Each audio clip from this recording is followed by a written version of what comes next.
अस्सलाम वालेकुम। तो रमज़ान स्पेशल वीडियो है ये। अफ्तार के लिए बहुत मज़ेदार स्नैक लाई हूँ, बिल्कुल बहुत ज़बरदस्त, बहुत मज़े के।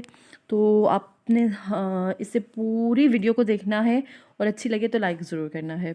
2 कप मैंने मैदा लिया है और मैदे की क्वांटिटी ये है कि इसमें थोड़ा सा एक छोटा चम्मच नमक चाय का और तकरीबन 3 छोटे चम्मच आपने घी डालना है। तो इससे क्या होगा, जो डो है वो बहुत खस्ता बनेगी। जैसे बाहर आपको समोसे नहीं मिलते और उसकी डो बहुत खस्ता सी और क्रिस्पी सी होती है ना, बिल्कुल ऐसी बनेगी। आपने सबसे पहले आपने घी और नमक को अच्छे से मिक्स करना है। जैसे ही वो अच्छे से मिक्स हो जाएंगे, फिर उसमें थोड़ा सा ज़ीरा डालना है, जिस हद तक आपको पसंद है।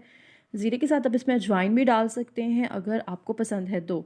फिर इसे नीम गर्म पानी से गूंद लेना है। गूंदना इसको इस तरह जिस तरह आप रोटी के लिए आटा गूंदते हैं ना, थोड़ा सा सख्त, ना बहुत नरम ना बहुत सख्त, ठीक है। इस तरह से आपने इसको गूंदना है और फिर इसको अपने तकरीबन 1 घंटे के लिए रख देना है।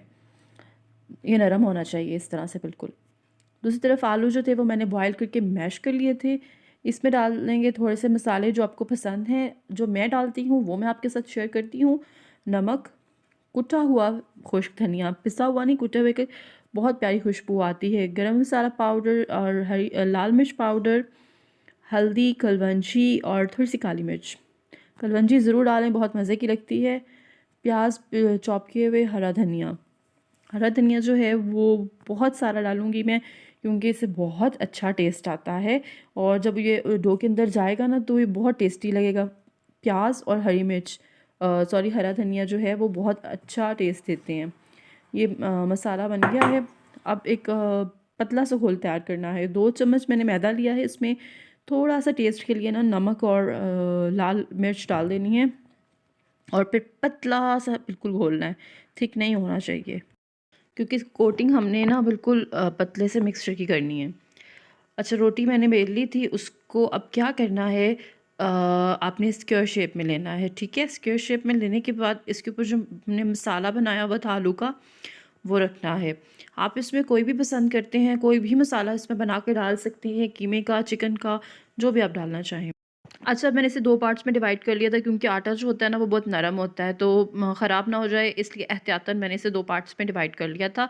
दोनों को रोल करूँगी मैं अच्छे से, और रोल करने के बाद इसे धागे से काटना है। छुरी से नहीं, धागे से काटना है, फिर ज़्यादा फाइन कटिंग होगी वरना ख़राब हो जाएगा, क्योंकि मैंने आपको पहले बताया कि आटा जो है और बैटर काफ़ी नरम होता है। अब ये पतला सा जो बैटर हमने बनाया इसमें डिप करेंगे सिर्फ़ एक दफ़ा बस, और उसके बाद इसे करना है डीप फ्राई। तो ये बड़ी आसान सी, बड़े मज़े की रेसिपी है और आप इसको खाएँगे ना तो इतने मज़े के ये बनते हैं खस्ता से। और अच्छा, इसको आपने क्या करना है, बिल्कुल मीडियम फ्लेम पे फ्राई करना है, ठीक है, क्योंकि अंदर से अंदर तक आपकी डो है ना वो अच्छे से पक जाएगी। तो ये मज़ेदार से स्नैक्स जो हैं वो तैयार हैं इफ्तार के लिए। उम्मीद है आपको मेरी रेसिपी पसंद आई होगी। पसंद आई तो लाइक ज़रूर कीजिएगा।